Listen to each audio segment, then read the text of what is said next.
आइए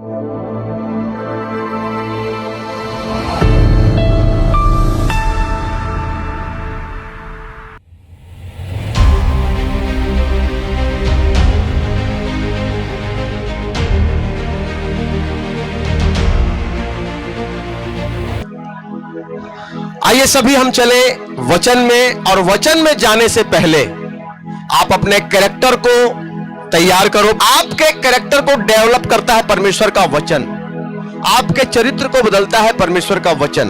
अगर परमेश्वर का वचन का नॉलेज अगर आपको नहीं है तो आपका चरित्र नहीं बदलेगा, और जब आपका चरित्र नहीं बदलेगा तो सफलता कभी भी आपके आसपास भी नहीं फटकेगी। याद रखना, आप जहां कहीं भी असफल है, चाहे वो मैरिज लाइफ हो, चाहे वो आपका बच्चों के साथ आपका रिलेशन हो, हस्बैंड वाइफ का रिलेशन हो, बाप बेटे का रिलेशन हो, मम्मी और बेटी का रिलेशन हो, पड़ोसी के साथ आपका रिलेशन हो, चाहे आप जहां काम करते हैं, जिस ऑफिस में, बिजनेस में, कहीं भी जहां आप फेल हैं, जहां भी आप फेल हैं, वहां सक्सेस के लिए आपको केवल और केवल परमेश्वर का वचन चाहिए।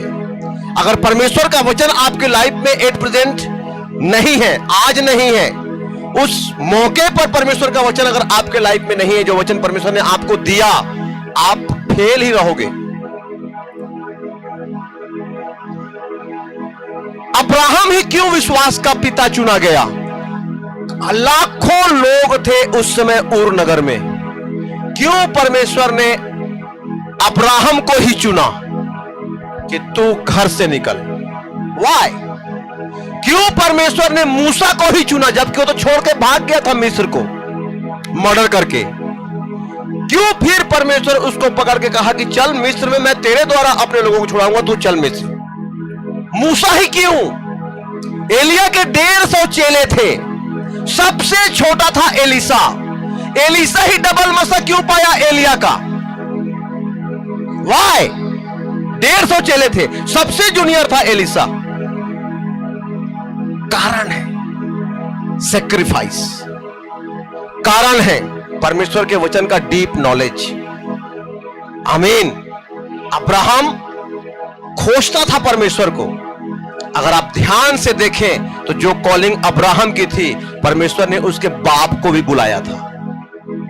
हरान में आके उसका बाप रुक गया, धन संपत्ति थी उसके पास, भेड़ बकरियों से परमेश्वर ने ब्लेस किया, नहीं जाना है मुझे इससे आगे, रुक गया और मर गया। सेम कॉलिंग परमेश्वर ने अब्राहम को दी, आजा, अपने माता पिता घर परिवार को छोड़ और आजा। एक आवाज में अब्राहम अपनी पत्नी सारा, अपने भतीजे लूत को लिया, किधर जाना है नहीं मालूम, निकल गया। क्या होगा कल नहीं मालूम, निकल गया अब्राहम। जब मूसा को मालूम हुआ कि मैं मिस्र के वंश से नहीं हूं, फिरौन के वंश से नहीं हूं, इन्होंने मुझे पाला जरूर है, लेकिन जो बाहर जो लोग गुलाम है इजरायली, मैं उनके वंश का हूं, उसमें मेरे माता और पिता है, मेरे वंश उसमें है, और वो 400 साल से गुलाम है, और मुझे उनको वहां से छुड़ाना है। उस जमाने में, जिस जमाने की बात मैं कर रहा हूं, मूसा जिस जमाने में था, उस जमाने में इस पूरे वर्ल्ड में सबसे धनी देश था मिस्र। हालेलुया। सबसे धनी देश था मिस्र। मूसा को फिरौन के सिस्टर ने पाला, और मूसा का कोई फिरौन की सिस्टर ने पाला, और फिरौन का कोई औलाद नहीं था। फिरौन जो राजा था, उसके बाद का राजा मूसा था। हालेलुया। उसके बाद का राजा मूसा था। और जब मूसा को मालूम हुआ कि मैं इनका बेटा नहीं हूं, मैं उनका बेटा हूं जो मिस्र में गुलाम है, मैं उनके वंश से हूं, मिस्र अपने उस राजकुमार के पद को छोड़ के आउट, छोड़ दिया राजमहल, छोड़ दिया संपत्ति, छोड़ दिया धन दौलत, छोड़ दिया रुपया और पैसा। और बाइबल कहती है मूसा निंदित होने को, किसके लिए? मसीह के लिए। मसीह के लिए निंदित होने को मिस्र के बड़े भंडार से ज्यादा बड़ा धन समझा। किसको? निंदित होने को। क्या बन गया मूसा? चरवाहा। क्या था मूसा? राजकुमार। बोलो राजकुमार। क्या बन गया? चरवाहा। हाँ, चरवाहा टेंट लेके नहीं चराया जाए अपन 200-400-500 भेड़ बकरी ला, सिर्फ एक छड़ी और पानी के बाटल। और वो समय जो चरवाहा रहे महीनों चराए, महीनों बाद वापस आए। ये नहीं आज के बकरी चराने वाला 1 घंटा की तालाब पार ले घुमा के बोर पान खवा के घर ले आई संझा। ये चरवाहा नहीं, वो चरवाहा जो महीनों बाहर रहे, धूप भी बाहर से है, गर्मी भी बाहर से है, बरसात भी बाहर से है, हर दुख और सुख बाहर मौसम ला बर्दाश्त करे। वो चरवाहा रहीस मूसा भेड़ और बकरी के। कहा रहीस मूसा मिस्र में? राजकुमार। कहा बन गए? परमेश्वर बर। सबसे टॉप क्लास से सबसे लो क्लास में आगे मूसा। काखर बर? परमेश्वर बर। मसीह के लिए निंदित होने को मिस्र के बड़े भंडार से बड़ा धन समझा। सेक्रीफाइस, बलिदान। अब्राहम का आदेश, बलिदान। घर द्वार माता पिता सब छोड़ दिस, बलिदान। ओकर बाद फिर बलिदान। हे अब्राहम, तेरा इकलौता पुत्र जिससे तू अत्यंत प्रीति करता है इसहाक, उसको लार मेरे मोरिया पर्वत पर बलिदान कर दे। वो बेटा पकड़िस और लेकिस बलिदान करेला। बलिदान। आज आपके आइडेंटिटी, आपके परिचय मसीही जीवन में आपके बलिदान से है। आमीन। स्वर्ग में आपके परिचय, हेवन में आपके आइडेंटिटी आपके सेक्रीफाइस से है, आपके बलिदान से।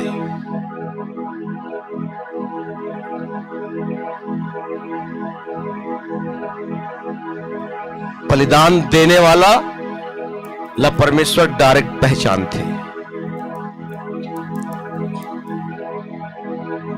आज एक दूसरे से पूछो, क्या बलिदान है आपका परमेश्वर? जोर से पूछो, क्या बलिदान है आपका परमेश्वर का? बताओ। जब मैं बढ़िया नहीं रहन ना, तो मैं हर संडे चर्च आत रहे। जब मोर बाथरूम लीकेज होत रहीस ना, मैं हर संडे चर्च आत रहे। परमेश्वर मोला हील कर दिस, 5 संडे में नहीं रहन तहा। कहां चल दे? गम्मत देखी। कहां चल दे? पिकनिक। कहां चल दे? बेटिल देखे रहे। 5 संडे बाद आज 6वां संडे आया हूं। बताओ अपना बलिदान। ये है आपका बलिदान, जिसमें बाथरूम लीकेज होत रही, कहीं भी बैठा आपके अंडरवियर गीला हो जाए, जवान हो करके भी आप पेड़ पहनत रहा 24 आवर पूरा 30 दिन। आप आया, गिड़गिड़ाया, हम प्रार्थना करें परमेश्वर के सामने, सूखा ड्राई फास्टिंग रख रख के आप पर चंगाई मांगें, प्रभु आपला चंगा कर दिस। आज आपला का दिक्कत है? गाना गाना, गम्मत में जाना। वो दिन कबर नहीं गया जब बाथरूम लीकेज होत रही। हाँ, क्या सेक्रीफाइस है आपका? जब आप संडे तब था जब आप बीमार हो था, जब बेटा लात मारते, बेटी लात मारते, जब हस्बैंड पसंद नहीं करे आपला, जब वाइफ के साथ आपके तूतू में होते, जब आप कर्जे में रहता, आप संडे कहां होता? चर्च में। लेकिन जब आप परमेश्वर आपके प्रॉब्लम सॉल्व कर देते, आपला हील कर देते, आप कहां होता? संसार में। आपके बलिदान नहीं है। अरे कोई डॉक्टर अगर आपके घर के कैंसर पेशेंट ला हील कर देना, आप वो डॉक्टर के भक्त हो जाइए। 20 आदमी ला डॉक्टर के पास भेजिया, ओखरे जाए इलाज पानी करवाएला। मस्त डॉक्टर है, हमारे यहाँ एकदम आखिरी में आग रीते बचा दी, सो जिंदा है आज हमारे ओखर मम्मी। हाँ, 20 आदमी ला चर्च भेजतीस, सॉरी डॉक्टर के पास भेजतीस, लेकिन ओखरे पत्नी ला परमेश्वर चंगा कर दिस, वो चर्च आना बंद कर दिस। बोला तो ज्यादा समर्पण करना चाहिए, ज्यादा चर्च आना चाहिए, सेवा करना चाहिए चर्च में। जब मोर पत्नी हम पहले तो मोर पत्नी प्रभु में आई, और 3 साल तक बोला कोई उत्तर नहीं मिली परमेश्वर से प्रार्थना के, और 3 साल तक लेकिन प्रार्थना करते रही, चर्च जाते रही, कोई नांगा नहीं। वहां के गवाही सुन के बोला विश्वास रही, आज नहीं कल मोर जीवन में काम हुई। वहां गवाही सुन के विश्वास होगी। सुनो, 3 साल बाद परमेश्वर और हस्बैंड ला परिवार ला बदलना चालू करीस, और जैसे जैसे हमार परिवार में बदलाव आना चालू हुईस, ये प्रभु में मजबूत होना चालू हुईस। पति दारू पीना छोड़िस, ये सेवा चालू कर दिस। पति व्यभिचार छोड़ दिस, ये सेवा में और आगे आगे।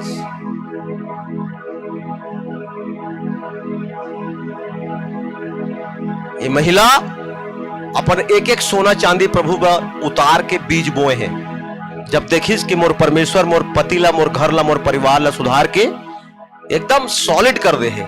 एक एक सोना चांदी, एक एक चीज परमेश्वर के नाम से कुर्बान करे हो। और आज भी वो कुर्बानी पर हमेशा एक पैर में वो तैयार रहते, एक पैर में। बोला मालूम है कौन है यहोवा। तो जैसे जैसे मोर अंदर बदलाव आई, वो सेक्रीफाइस बढ़ाते गई, वो बलिदान बढ़ाते गई, परमेश्वर के सामने समर्पण बढ़ाते गई। जैसे जैसे मोर परिवार में मैं देखे कि मोर अंदर सुधार आते, प्रभु मोला सुधार आते, मैं अपन बलिदान बढ़ाते गए, सेक्रीफाइस अपन बढ़ाते गए, मैं अपन समर्पण परमेश्वर में बढ़ाते गए, बढ़ाते गए, बढ़ाते गए।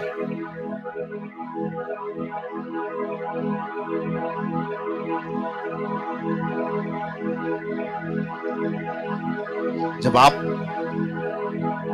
ब्लेस्ड तो होता, आशीषित आप होता, और बाद जब आप सेक्रीफाइस नहीं करा, परमेश्वर समझ जाते कि आप बहुत लंबा नहीं चल सकता। ऐसे परमेश्वर की गलती नहीं है। निकालो वचन पहला तीमुथियुस, पढ़ो हम।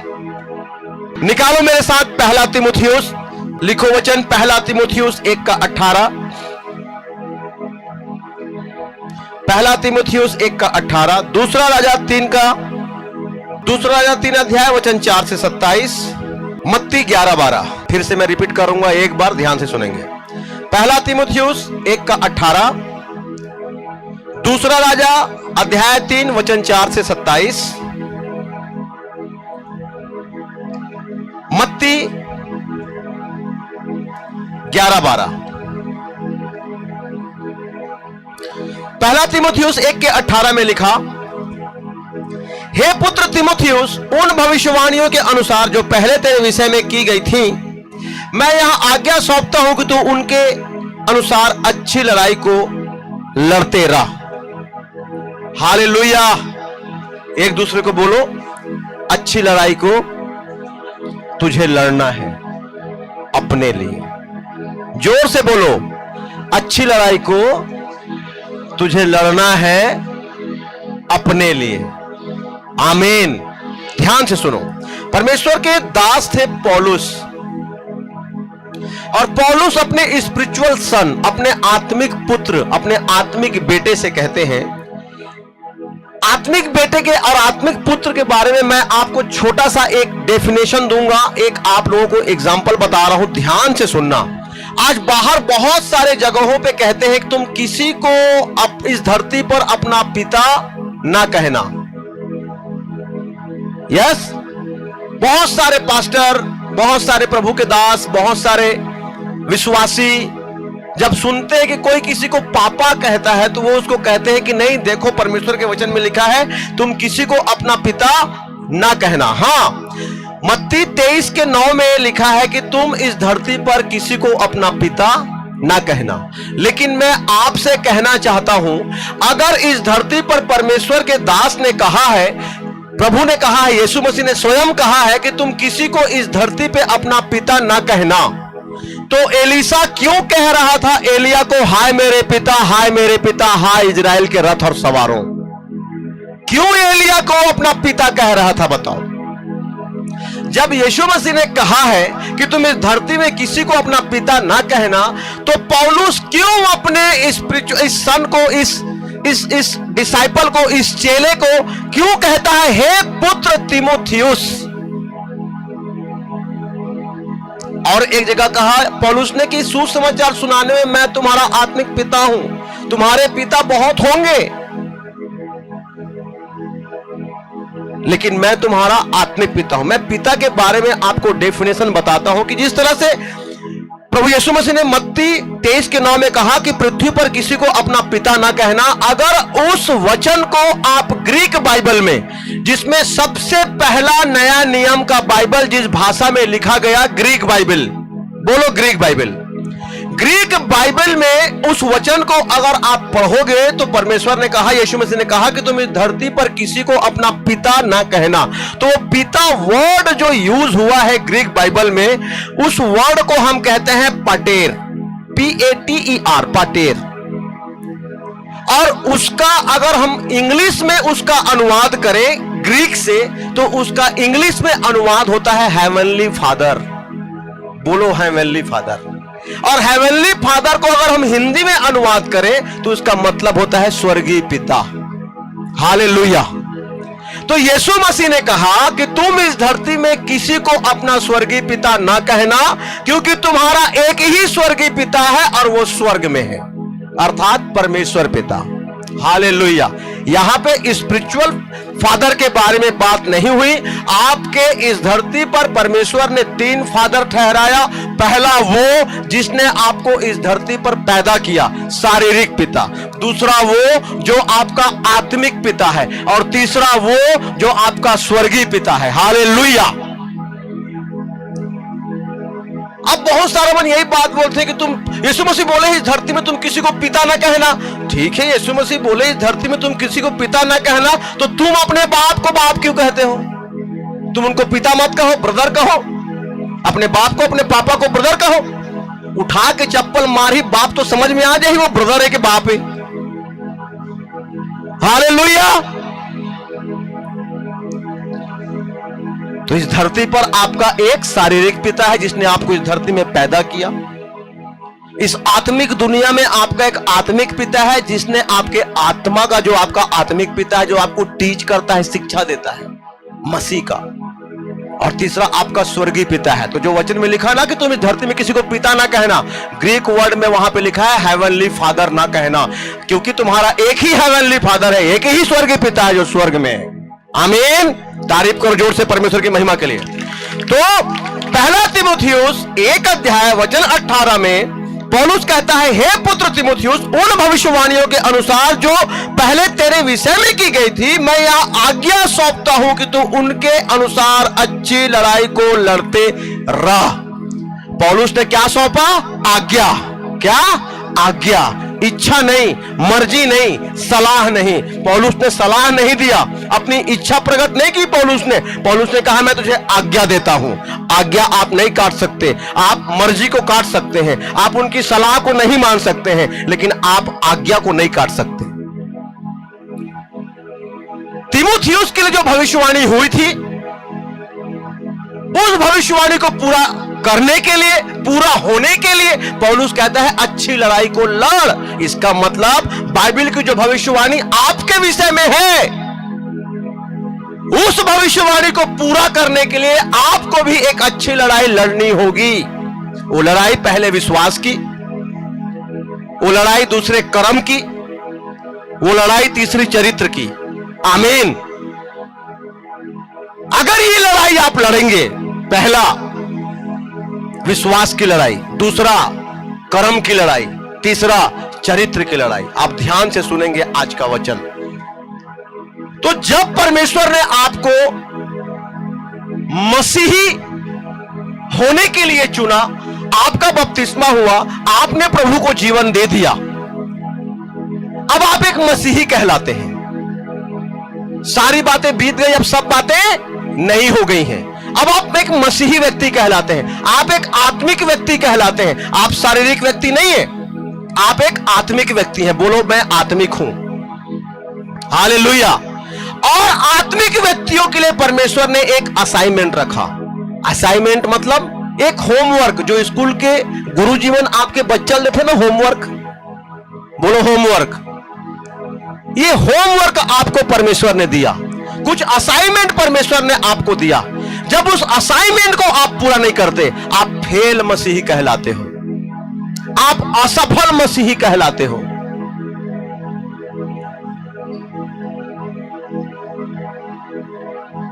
एक दूसरे से पूछो, तोला असफल मसीही बनना है कहा? अरे मैं पूछा तो वैसे ही हाथ पकड़ के हिला के पूछो, लड़का लड़का, लड़की लड़की, तोला असफल मसीही बनना है। लेकिन जब आप परमेश्वर के दिए हुए असाइनमेंट पूरा नहीं करा, परमेश्वर के दिए हुए होमवर्क जब आप पूरा नहीं करा, आप एक फैल मसीही रथा, आप एक गरीब मसीही रथा। परमेश्वर की बुलाहट नहीं आप गरीब रहो, परमेश्वर की बुलाहट नहीं आपके पति और पत्नी के बीच में आपके ना पटे, परमेश्वर की बुलाहट नहीं कि आपके बेटा आपकी बेटी व्यभिचार करे गली में, परमेश्वर के बुलाहट नहीं है कि आप रात और दिन अपन दरुहा बेटा पर प्रार्थना करो घुटना टेक टेक के और वो आपके दरुहा बेटा ना सुधरे। केवल ये मर्जी नहीं है परमेश्वर के। असाइनमेंट, होमवर्क, एक काम दिस परमेश्वर आपला, वो काम जब आप पूरा करता आप ब्लेस होता यीशु के नाम में। और जब वो काम आपला समझ में नहीं आए आप असफल रहता हमेशा। आप मोर दिए हुए वर्ड ला कितना फुलफिल करता, कितना मानता, ये साबित करते कि आप अपन अगुआ के, अपन पास्टर के कितना अधीन है। जो पास्टर बोले वो करो। आप ब्लेस है यीशु के नाम में। जो मोर बाप बोलते हो मैं करता हूं, ओखरेल में ब्लेस हूं। My name is Peter. पतरस, पतरस के मतलब क्या होते? चट्टान जो 70% जमीन में गड़े हैं और 30% ऊपर है। और जो चट्टान 70% जमीन में गड़े हैं और 30% ऊपर है, दुनिया के कोई आदमी नहीं हिला सके होला। हालेलुया। आज हिलात हिलात थक गए पास्टर ले, पास्टर हिलिस नहीं यीशु के नाम में। आमीन। आज भी जमे है पतरस, हालेलुया, चट्टान की तरह आज भी माइक लेके हालेलुया करते हैं। हाँ, दुनिया पूरा जोर लगा ली इसकी कलीसिया बंद करवाओ। एक आदमी कम नहीं हो यीशु के नाम में। तारीफ करो जोर से, कलीसिया का बंद हुई। हाँ, अपन अगुआ के अधीनता आपला चट्टान बनत है यीशु के नाम में। आमीन। तो ध्यान से सुनना, हे पुत्र थिमुथियुस, जो भविष्यवाणी तेरे विषय में हुई है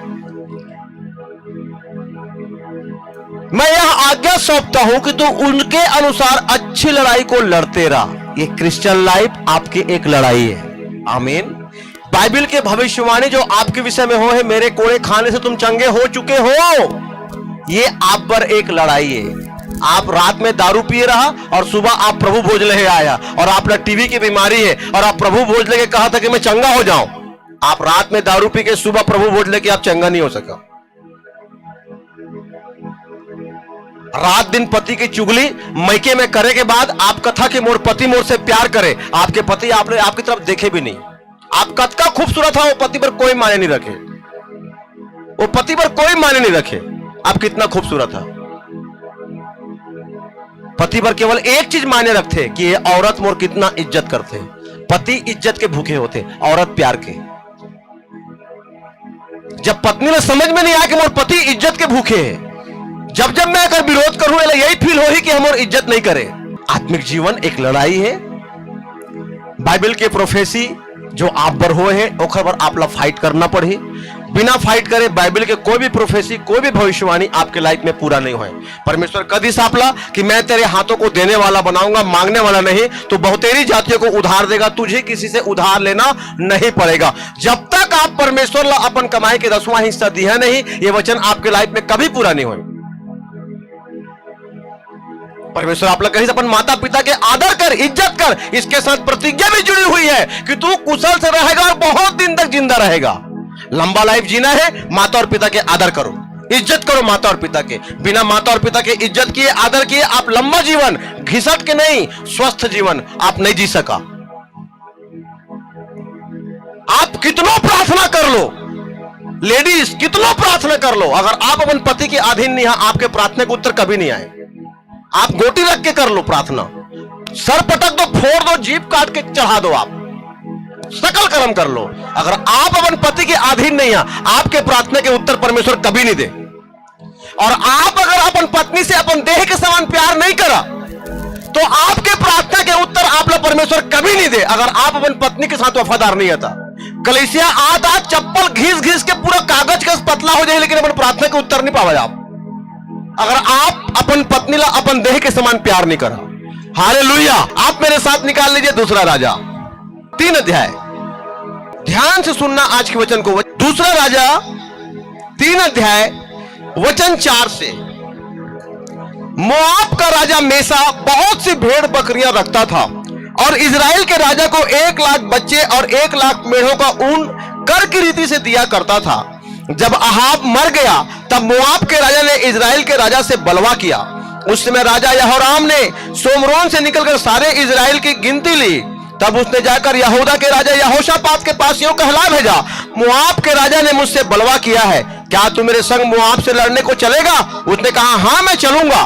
जैसा तू वैसा मैं, जैसे तेरी प्रजा वैसी मेरी प्रजा, जैसे तेरे घोड़े वैसे भी मेरे घोड़े हैं।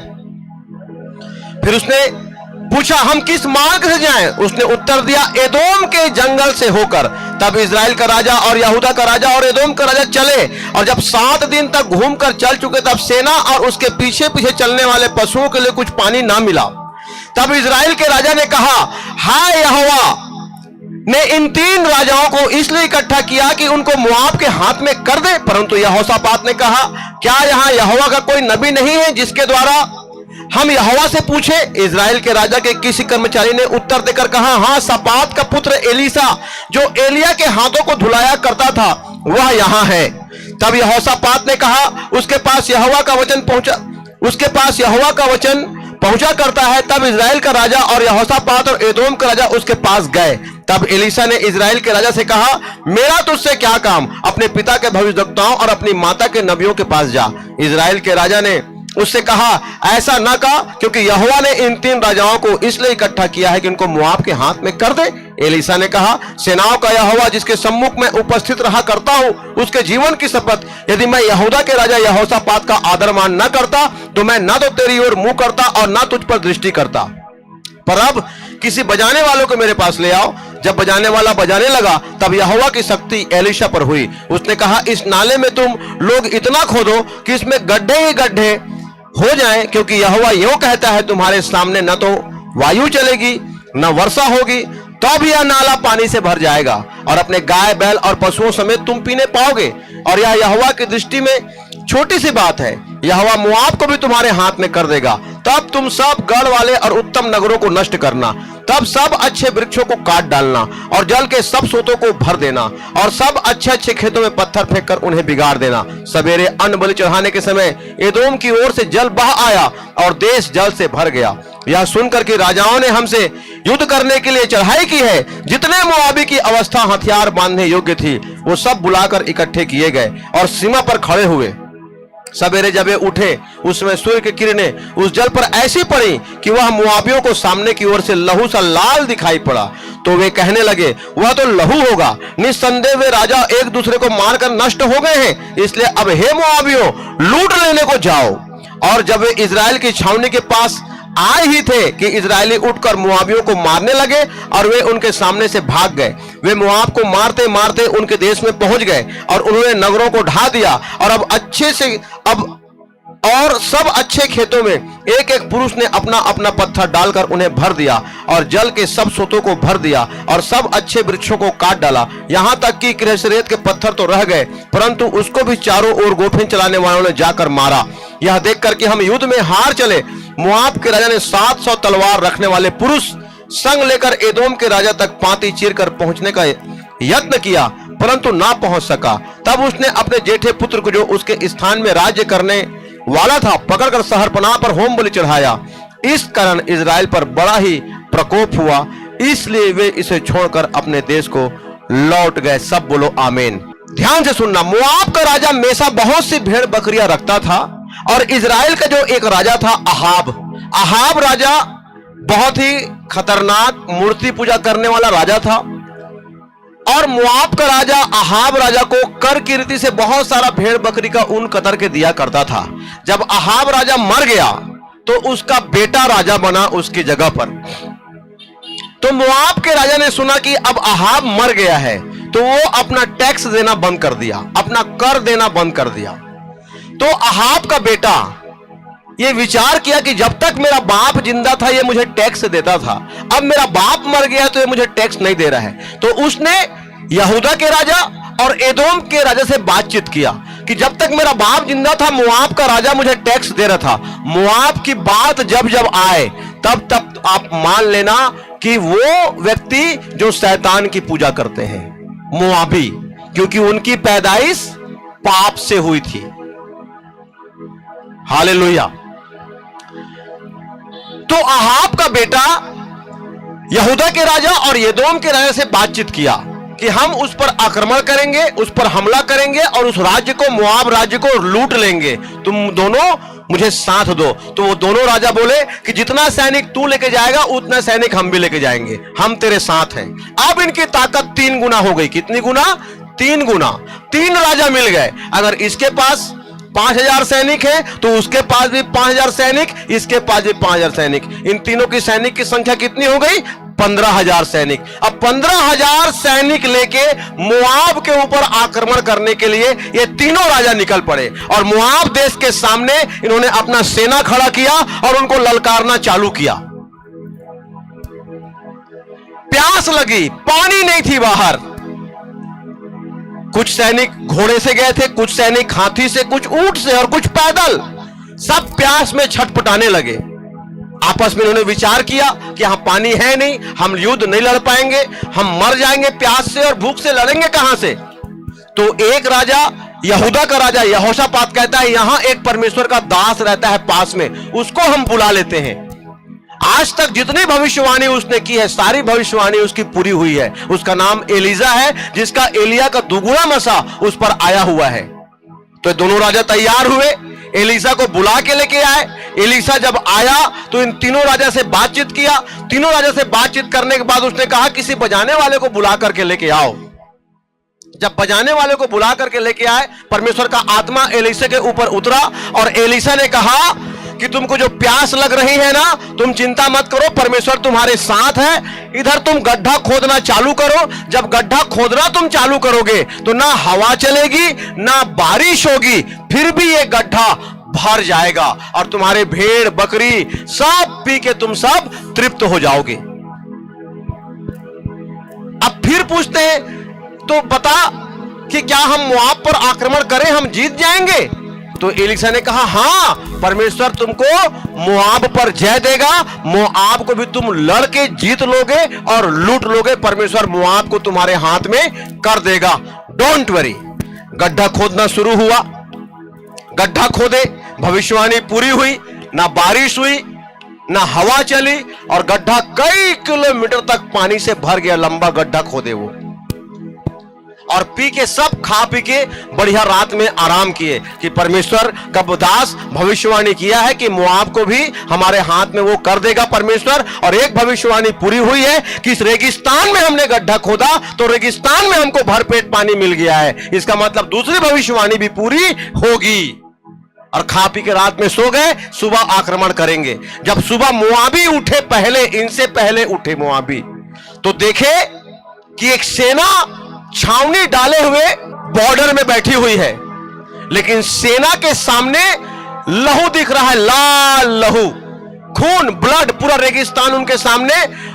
ब्लड में जैसे रेती अगर खून ला सोख ले तो लाल लाल दिखते ना, वैसा पूरा लाल रेगिस्तान उमल दिखत रहीस। तो उमल सोचिन कि ये तीनों सेना, यहूदा के राजा, इजराइल के राजा और एदोम के राजा, जब इमन भूख प्यास इमन लागिस ना तो इमन तीनों आपस में लड़ कट के मर गिन। इमन आपस में एक दूसरे ला मार दिन, पूरा जमीन लाल दिखते, खूने खून दिखते। तो मुआबी मन कहा कहिन चलो इनकी संपत्ति को लूट ले, चलो इनके घोड़े को, ऊंट को, हाथी को, इनके सोना चांदी को लूट के ले आते हैं। और सब मुआबी निकलिन और उमला लूटे लगिन। हालेलुया। और जब पास पहुंचिन तो देखते ये खून नहीं है, ये तो पानी है। जो हमरा दूर से खून दिखत रहीस, ये तो पानी है। और सारा सैनिक एक बार उठिन और मुआबी के मन के ऊपर आक्रमण कर दी। मुआबिन, पूरा मुआबी उल्टा पांव भागिन अपन किला की तरफ। मन दौड़ात दौड़ात पूरा उखर राज्य में घुस गिन और घुसे के बाद मन एक एक पत्थर लेके घुसे रहीने। और सोचो इखर सैनिक क्षमता कितना रही से कि एक सैनिक अगर एक हाथ में एक पत्थर रखे हैं तो इतना सैनिक रही कि मोआब देश के सारा खेत ला पार दिन मन एक पत्थर एक आदमी रखे हैं। तो सैनिक देखो कितना सैनिक रही सो कि पूरा मोआब राज्य के पूरा खेत पटा गए, इतना पत्थर लेके गए रही निमन। और दोनों के बीच घमासान युद्ध चला थे और मोआबी हारा थे। यहूदा के राजा, इजराइल के राजा और एदोम के राजा जीता थे। जब ओती के राजा देखिस कि अब मैं हारा थो युद्ध में, अब इमन मोला मार दी, मोर बीवी बच्चा, मोर धन संपत्ति, भेड़ बकरी, पूरा राज्य लूट के इमन ले जही, अब मैं मरने वाला हूं। 700 आदमी एक लाइन में खड़े करिस, 350 ऐसे और 350 ऐसे। और अपन सैनिक मन ला बोलिस कि बीचों बीच जाके मैं यहूदा के राजा, इजराइल के राजा और एदोम के राजा ला मारूं, मेरे लिए रास्ता बनाओ और बीच में कोई मत आए। जैसे ये रास्ता बने हैं ना वैसे। 350 एक तरफ राइट हैंड में और 350 लेफ्ट हैंड में खड़े हुए और एक आदमी के जाए के रास्ता बनाई। लेकिन फिर भी वो राजा इतना करे के बाद भी मोआब के राजा, एक भी राजा ला, यहूदा के राजा, इजराइल के राजा और एदोम के राजा ला मारे नहीं सकिस। ओकर सारा युक्ति फेल हो गिस, ओकर सारा दिमाग बुद्धिमानी सब ओकर फेल हो गिस। अब का किया जाए? जब आपकी बुद्धि फेल होते, आपके मेहनत फेल होते, आपके दिमाग फेल होते, तो आखिरी में आप क्या करता? घुटना टेकता, प्रभु तय जान। हाँ या ना? ये भी वही काम करिस, लेकिन ये करिस का ध्यान से सुनना। एकर बाद जो राजा बनतीस, ओकर जेठा बेटा, मोआब के राजा के जेठा बेटा जो एकर बाद राजा बनतीस, ओला पकड़िस और शहर पनाह पे लेगिस, अपन बॉर्डर पे लेगिस, और जे शैतान लो हम मानत रहिस, ओकर नाम से गला काट के अपन बड़े बेटा ला कुर्बान कर दिस। हालेलुया। और जैसे बड़े बेटा कुर्बान होइस, तो जो शैतान ला वो मानत रहिस, वो शैतान ला ब्लड मिल गिस। का मिल गिस? ब्लड मिल गिस। और जैसे शैतान ला ब्लड मिलिस, वो शैतान ये तीनों राजा मन के ऊपर में टूट पड़िस। तीनों राजा मन ऊपर टूट पड़िस। और जब तीनों राजा मन के बैंड बजाया वो शैतान शुरू करिस, तो आखिरी वचन में क्या लिखा है? पढ़ो। इस कारण इजराइल पर बड़ा ही प्रकोप हुआ, इसलिए वे इसे छोड़कर अपने देश को लौट गए। तीनों राजा अपन देश वापस आ गईन, भाग के। भगोड़ा कहलाइन। का कहलाइन? भगोड़ा। भाग के आ गईन तीनों राजा वापस, पीठ दिखा के। जबकि एलीशा के भविष्यवाणी का रहीस कि परमेश्वर मोआब को तुम्हारे हाथ में कर देगा। और 3 अध्याय 4 वचन के ऊपर हेडिंग का लिखा है? मोआब पर विजय। का लिखा है हेडिंग? मोआब पर विजय। लेकिन यहां पे हो इसका मोआबी जीत गिन, तीनों राजा हार गिन। जिंदा परमेश्वर ला जानने वाला 3 राजा जिकर विषय में भविष्यवाणी हो रही कि तुमको परमेश्वर मोआब पर अधिकार देगा, मोआब को तुम जीत जाओगे। ये परमेश्वर का आत्मा कह रहा है, जाओ हमला करो। और इमन हमला कर रही और मोआबी जीत गिन, इमन हार गिन। कहा एलीशा झूठा भविष्यवक्ता रहीस? बोलो, जिखर ऊपर एलिया के दूना मस्ता रहीस, का वो झूठा रहीस? वो सच्चा रहीस, वो झूठा नहीं रहीस। फिर काबर नहीं जीते इमन? काबर नहीं जीते तीनों राजा? मोआब के राजा जेला अपन मान थे, ओला बेस्ट होम बलि चढ़ा दिस, बेस्ट ऑफरिंग का अपन एकलौता पुत्र, अपन एकलौता जेठा बेटा। हालेलुया। और जब शैतान ला ब्लड मिलिस, शैतान इखर बैंड बजाना चालू कर दिस। अरे जब ये तीनों वाले देखिन कि हम प्यास मरत रहें, और प्यास में मैं, मोर पूरा परिवार, मोर पूरा सैनिक मर जा रहे, और तीनों राजा खत्म हो जा रहे, तीनों के सेना प्यास में और भूख में खत्म हो जा रही। एक प्रभु के दास है और कहिस कि यहां से लंबा कई किलोमीटर तक खोदो रेगिस्तान में, पूरा रेगिस्तान तुम्हारा गड्ढा पानी से भर जाएगा। और जब वो भविष्यवाणी करिस तो पानी से भर किस रेगिस्तान के गड्ढा। तो जब ये भविष्यवाणी पूरा होइस, तो ये भविष्यवाणी पूरा कैसे नहीं हुई? ये भविष्यवाणी काबर झूठा होइस, काबर असफल होइस? जब पानी मिलिस, इमन परमेश्वर ला थैंक्स नहीं करिन। जब इमन ला पानी मिलिस, इमन परमेश्वर ला कोई भेड़ और बकरा और बैल बलिदान नहीं करिन, कोई बेस्ट ऑफरिंग इमन परमेश्वर ला नहीं दिन। जिंदा परमेश्वर ला जानने वाला तीनों राजा इतना बड़े भविष्यवाणी होने के बाद भी परमेश्वर ला कोई थैंक्स गिविंग नहीं करिन, कोई प्रभु ला धन्यवाद के बलिदान नहीं दिन। का कहते वचन में, जो धन्यवाद का बलिदान चढ़ाता है वो मेरी महिमा करता है। हालेलुया। सोचो तो, शैतान ला मानने वाला व्यक्ति जीत गए, जिंदा परमेश्वर ला मानने वाला व्यक्ति हार गए। आज काबर आपके लाइफ में टोना और जादू काम करत है? वचन में लिखा है कोई मंत्र याकूब पर नहीं चल सकता। काकर में लिखा है आप बर मोर बर। काबर आपके लाइफ में टोना और जादू काम करत है? काबर कि आप रोज रात के खा के सूता था बिना प्रार्थना किए। अपन बेस्ट समय दे था परमेश्वर ला। सुबह उठ के का खोज था? परमेश्वर खोज था या मोबाइल? का खोज था सुबह उठ के? का खोज था सुबह उठ के?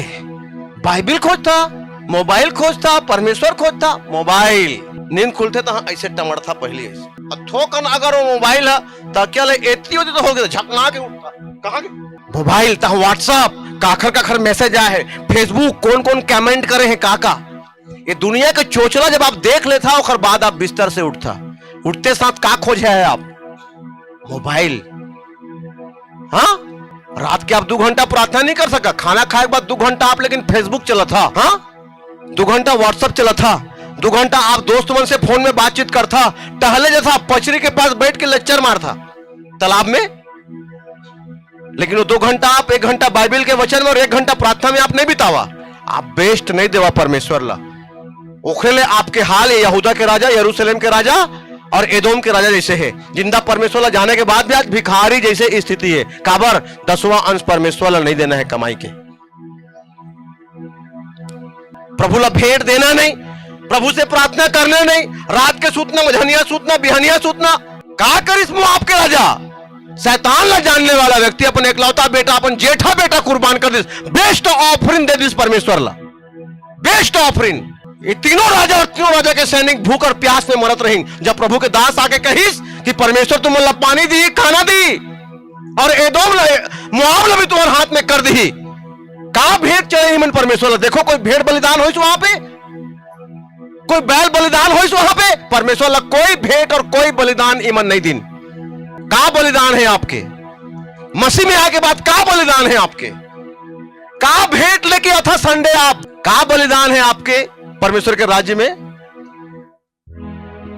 देखो अब्राहम का बलिदान करिस माता पिता घर संपत्ति छोड़ के चल दिस बाइबल के थे परमेश्वर अब्राहम ला इतना दिस अपन गांव के अपन देश के अपन राज्य के राजा से ज्यादा धनी होगी अब्राहम हाँ या ना एलिसा इसने पाकी डबल मसा पढ़ के देखो जब एलिसा ला परमेश्वर चुनिस तो बाइबल कहते कि एलिसा एलिया के सेवा करत रहीस ना कि परमेश्वर के काखर सेवा एलिया के जब एलिया घूम के आए तो एलिया के पांव धुलवाए एलिसा जब एलिया खाना खाने बैठे तो एलिया के हाथ धुलवाए एलिसा और जब एलिया खाना खा के उठे तो खर थाली धोए एलिसा और जब सोए जाए एलिया तो खर बिस्तर लगाए एलिसा और इतना सेवा 15 साल कराए के बाद अब परमेश्वर एलिया ने कहा तो टाइम पूरा हो गया बेटा तो आजा स्वर्ग में आजा अब एलिया एलिसा ने कहा था ए एलिसा टाइम और पीछे मत आवे बाबू तो ड्यूटी खत्म और मोरो ड्यूटी खत्म मोला प्रभु स्वर्ग बुलाते मैं तो जात हूं एलिया निकल गए अब कहा कही से एलिसा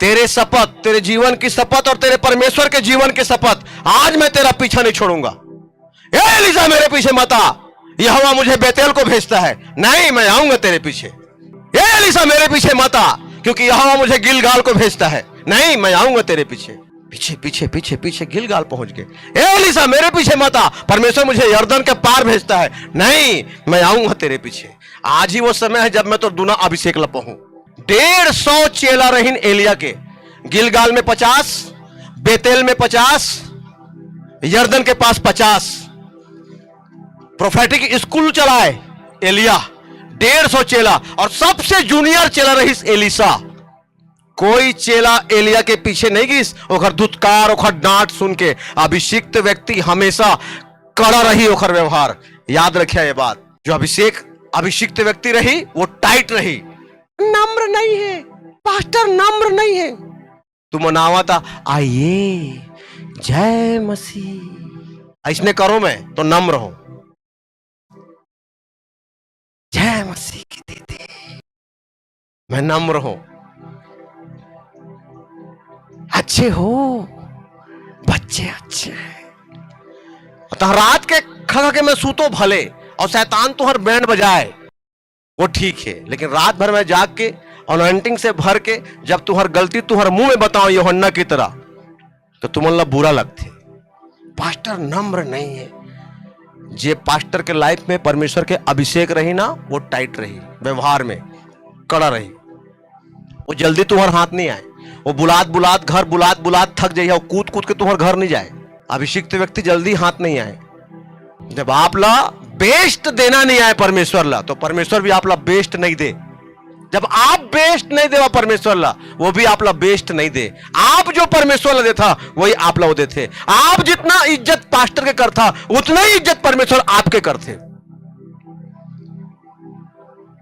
ऐसे नापते परमेश्वर आपके आत्मिक जीवन ला कि ये अपन पास्टर के साथ कितना वफादार है, ये अपन अगुआ के साथ कितना वफादार है, ये अपन अगुआ के कितना अधीन है। जितना यहां अपन पास्टर के साथ वफादार है, जितना यहां अपन अगुआ के साथ वफादार है, जितना यहां अपन पास्टर के बात ला मानते हैं, उतना ही मोर साथ है। ऐसे नापते परमेश्वर आपके आत्मिक जीवन ला। जितना यहां अपन पत्नी से प्यार करते उतना ही मोर से प्यार करते। ऐसे नापते मर्द ला परमेश्वर। जितना स्त्री अपन पति के अधीन है, परमेश्वर नापते कि उतना ही आप परमेश्वर के अधीन है।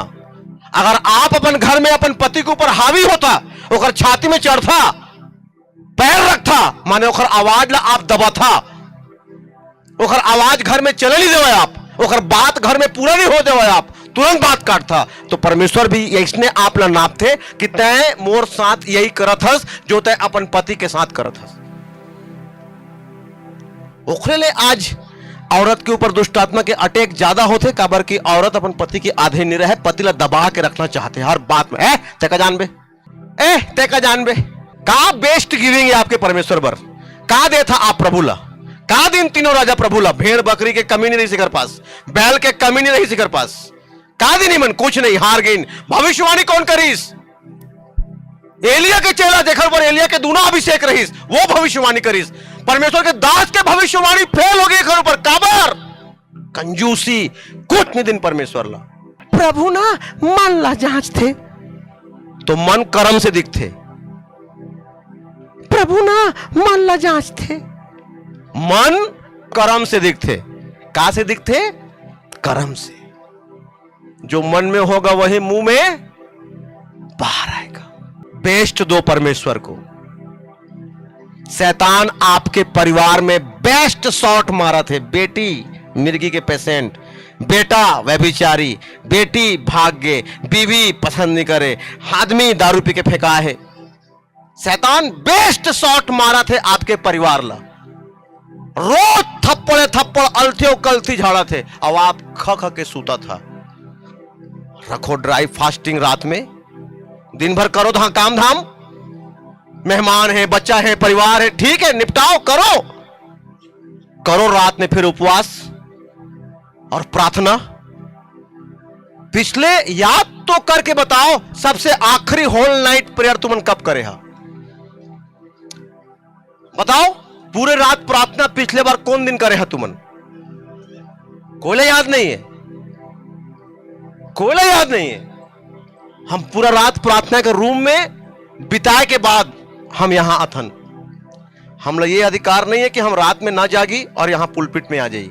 ये हमारा बाप हमने नहीं सिखाया। आप चर्च में परमेश्वर से ले आया था बिना प्रेयर। हाँ, ये लेहे आए वाला जगह नहीं है, ये देहे वाला जगह है। आप परमेश्वर जब धन्यवाद देता प्रार्थना में, धन्यवाद देता उपवास में, धन्यवाद देता कलेसिया में, आप लेता परमेश्वर से बलिदान। आज सब कोयला परमेश्वर के अभिषेक चाहिए, आग से भरना चाहते। कलेसिया लकड़ी कितना है? पौवा भरनी है लकड़ी। अरे बिना लकड़ी के आग रखेगा? बोलो तो बिना बलिदान के कौन सा आग मिली आपला? संडे कहां है? पिकनिक। संडे कहां है? बहनी घर गए हैं। संडे कहां है? बाबूजी घर गए हैं। संडे कहां है? गम्मत देखे गए। संडे कहां है? बाजार में है। कहां है संडे? यही बलिदान है आपके। आग चाहिए बिना लकड़ी के, जलाओ तो। जितना लकड़ी होही उतना ही आग होई, जितना बलिदान होही उतना ही आपके लाइफ में छुटकारा होही, आशीष होही। परमेश्वर आपला बलिदान से पहचान थे। बोलो बलिदान से। हालेलुया। शैतान मोआब के राजा ला कहां से पहचानिस? बलिदान से। परमेश्वर तीनों राजा से मुंह काहे फेर लीस? कोई बलिदान नहीं देनी मन। तो क्या परमेश्वर लालची है? नहीं, परमेश्वर लालची नहीं है। वो ये चेक करते आप ओखर से कितना प्यार करता। आमीन। बिना बलिदान के आपके लाइफ में जो आप चाहता ना, ये कभी नहीं आए। संडे चर्च आना एक बलिदान है। प्रार्थना में जाना समय के बलिदान है। कमाई के 10वां हिस्सा परमेश्वर लग देना पैसा के बलिदान है। अपन अगुआ के अधीन रहना, यह आत्मिक बलिदान है। यह बलिदान के बगैर आप कभी कुछ नहीं पावा।